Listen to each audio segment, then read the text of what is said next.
तो चलिए my dear दोस्तों, मूवी पार्ट वो भूतिया घर के भाग 2 को स्टार्ट करते हैं। स्टार्ट करने के पहले मैं आप सबको एक बार फिर से बतलाना चाहूंगा कि ये सारी कहानियां जो है ना,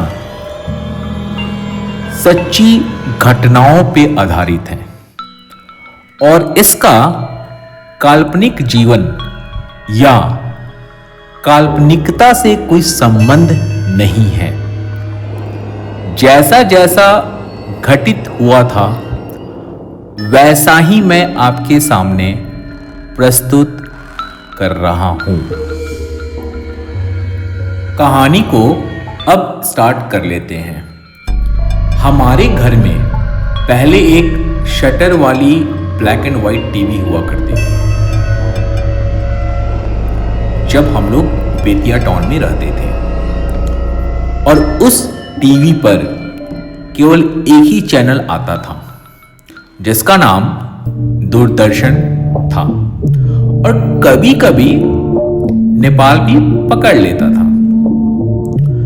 डिश कनेक्शन क्या होता है पता तो था, बट नसीब नहीं हो पाता था।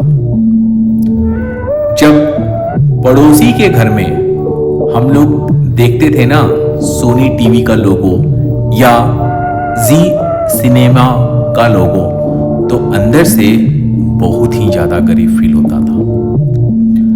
बट हिम्मत नहीं थी कि पापा को बोले डिश लगवाने के लिए। छोड़िए इन सब बातों को। उन दिनों एक तहकीकात सीरियल आया करती थी नेशनल चैनल पे, और हम सब भाई बहन काफी मन से इस सीरियल को देखा करते थे। हाँ, वही तहकीकात सैम डिसिल्वा और गोपी वाली। एक बार उसके एक एपिसोड में जॉन परेरा की एंट्री होती है और ये एक भूतिया एपिसोड होता है। ये जो हादसा है ना, कुछ उन दिनों की ही है जब ये भूतिया एपिसोड चल रहा था।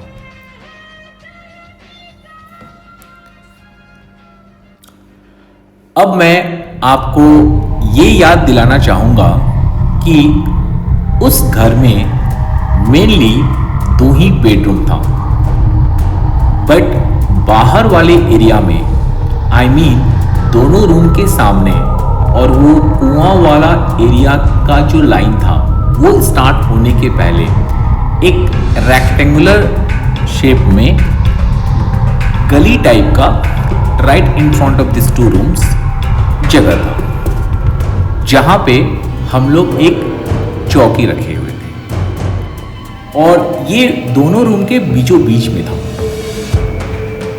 और हम लोग वहां पर पढ़ाई करते थे रात में।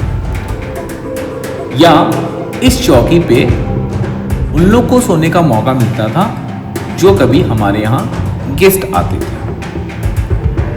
मम्मी का कॉन्सेप्ट बिल्कुल नीट एंड क्लीन था कि भूत के लपेट में आए तो यही ससुर गेस्ट लोग आए, मेरा बाल बच्चा को कुछ नहीं हो।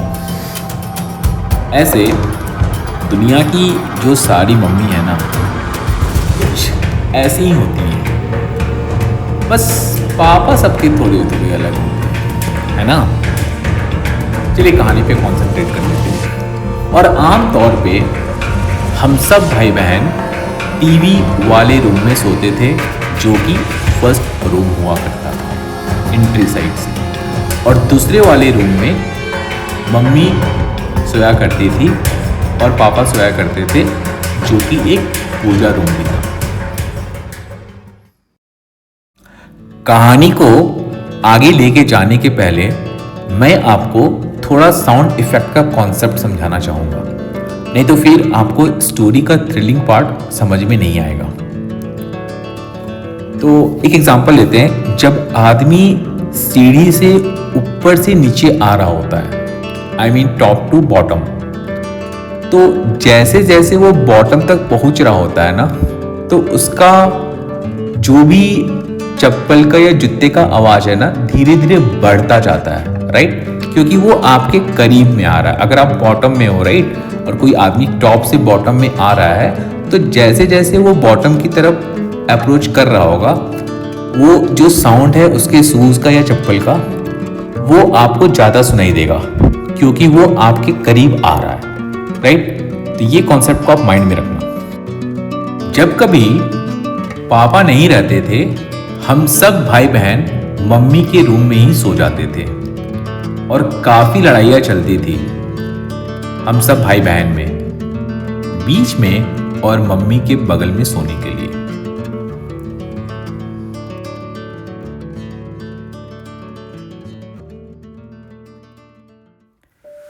एक रात की बात है जिस दिन वो जॉन परेरा की एंट्री होती है तहकीकात सीरियल के उस पर्टिकुलर एपिसोड में, और पापा घर पे नहीं थे।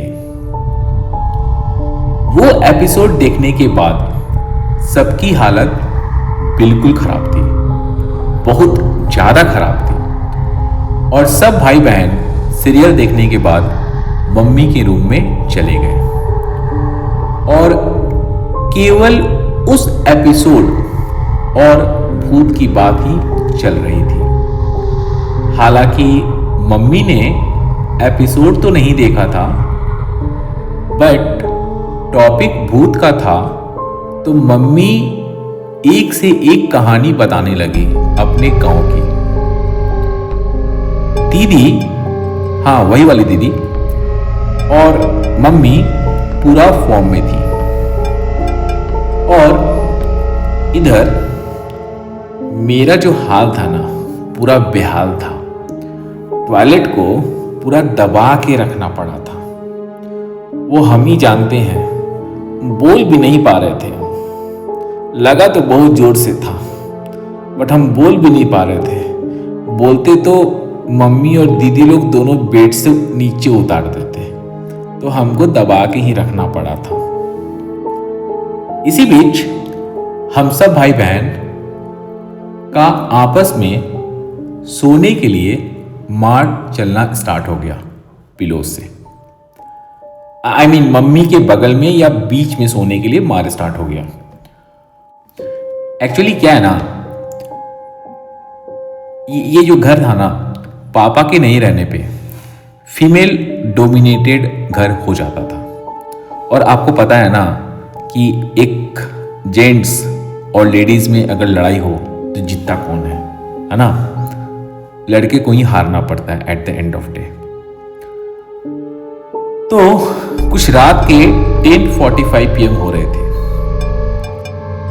दीदी लोग ने मम्मी से बोल के हम दोनों भाई को रूम से बाहर करा दिया और बोला, जाओ पढ़ाई करो, नहीं तो पापा आएंगे तो बोल देंगे केवल ये लोग टीवी देखा है और क्रिकेट खेला है, पढ़ाई बिल्कुल नहीं किया है, बाकी तुम लोग समझ लेना। और ये बोल के हम दोनों भाई को रूम से बाहर कर दिए, मम्मी और दीदी। घर में लाइट भी नहीं थी, बस एक लैंप जल रहा था उसी एरिया में जहां पे हम लोग पढ़ाई करते थे, और दूर दूर तक बिल्कुल अंधेरा था। बस एक ही लैंप जल रहा था, बाकी लैंटेन और लैंप मम्मी बुझा देती थी 10 बजे के बाद। क्या करती बेचारी, घर चलाना होता था उनको। हम दोनों भाई के पास ज्यादा ऑप्शन था नहीं, हिम्मत नहीं था कि दूसरे रूम में जाके सो जाएं, क्योंकि हम लोग को धमकी ऑलरेडी मिल चुका था। तो हम लोग वहीं पर बैठकर पढ़ना स्टार्ट कर दिए। अभी 30 से 45 मिनट ही कुछ हुआ होगा, और रात के कुछ 11:30 बज रहे होंगे।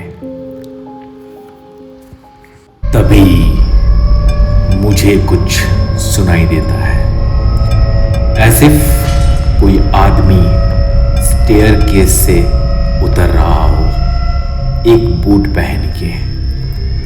मुझे पहली बार में ही सुनाई दे दिया था जब वो टॉप वाले सीढ़ी से उतर रहा था या उतरा था।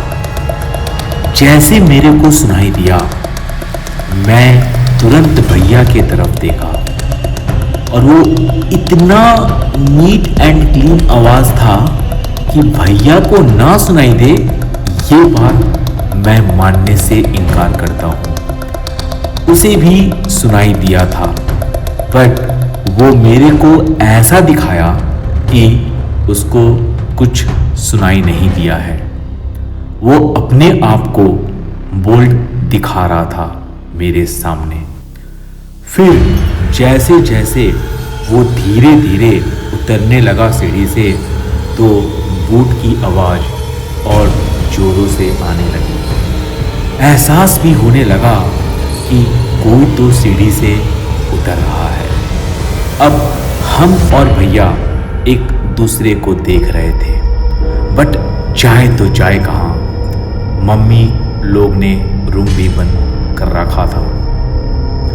अब सीन कुछ ऐसा था कि भैया का भी एक्सेप्टेंस हो चुका था और हम दोनों एक दूसरे को देख रहे थे।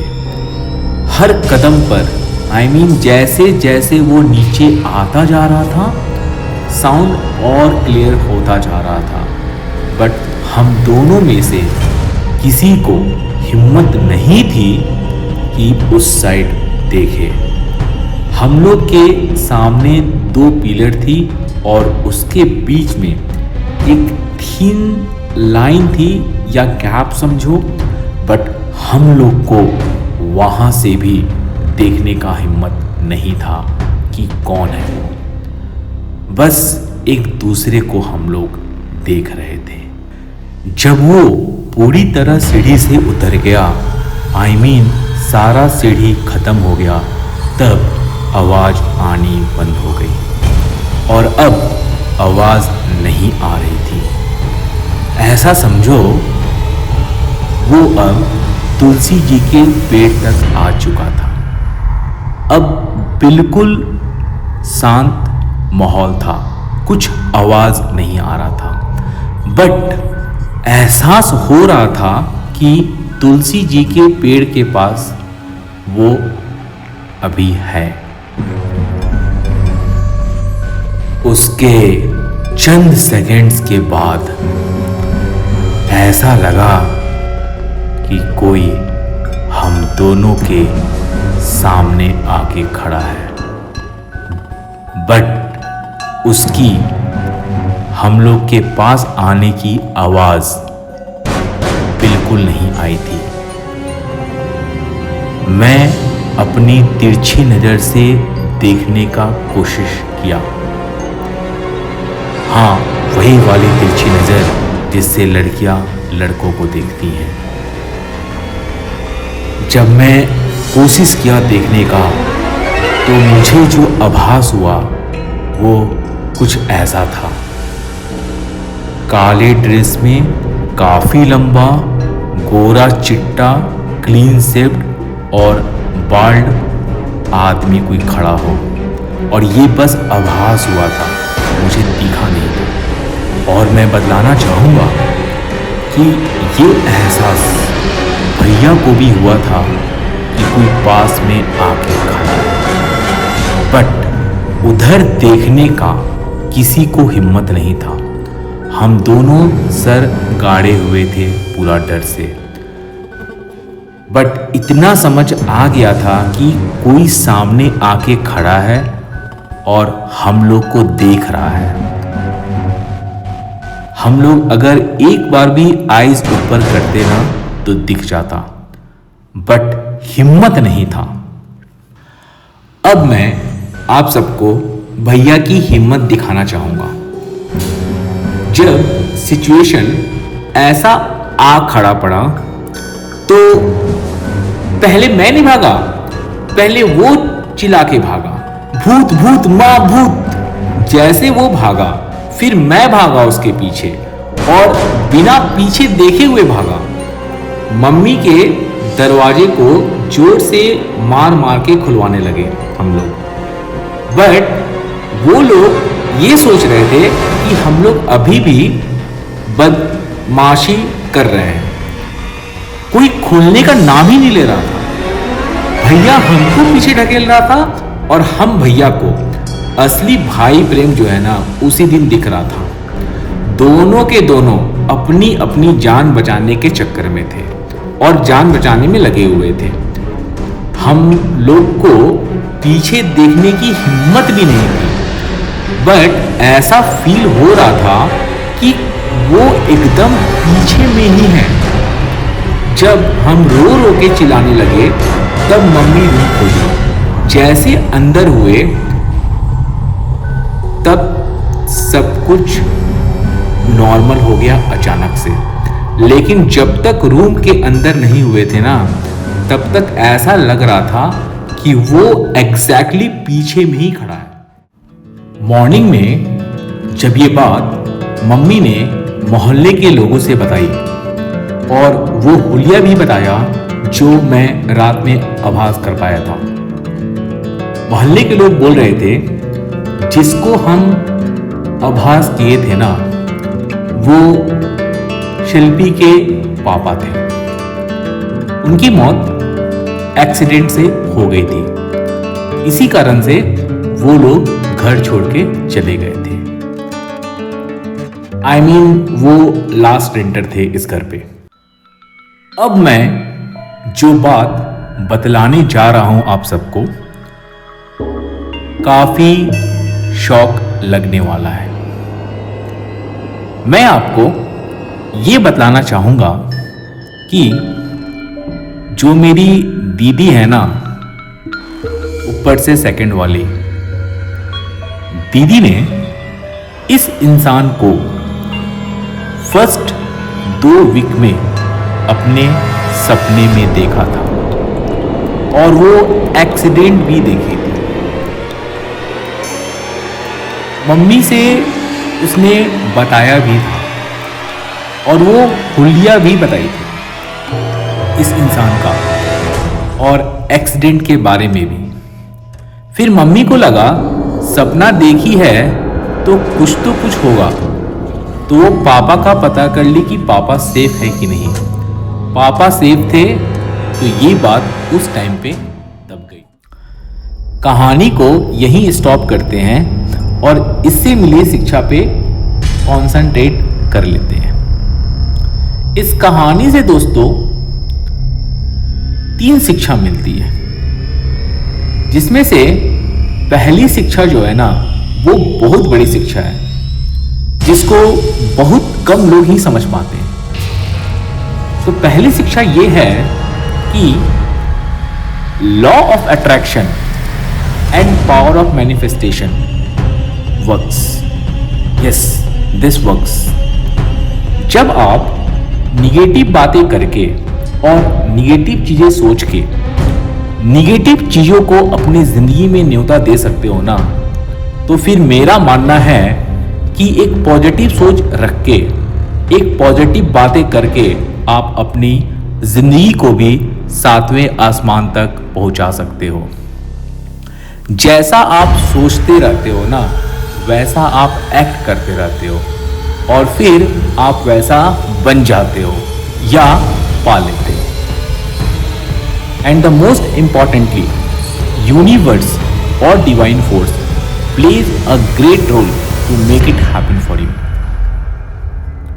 दूसरी शिक्षा, जो सामने से ये दिखलाता है ना कि वो डरता नहीं है, वो बहुत ज्यादा डर रहा होता है अंदर से। हाँ, मैं भैया की बात कर रहा हूं। तीसरी शिक्षा दोस्तों, तीसरी शिक्षा ये है कि पीछे बोल जाऊं दोस्तों, भूत होता है, मान लो भूत होता है। ओके दोस्तों, जैसे भगवान होते हैं ना वैसे भूत भी होता है। और जो इसके प्रत्यक्ष हो पाता है ना, वही इसका प्रमाण दे सकता है। भगवान की स्टोरी भी है ऐसे, और ये स्टोरी 007 की है, जहां मैं अभी रहता हूं। शेयर करूंगा कभी आपसे।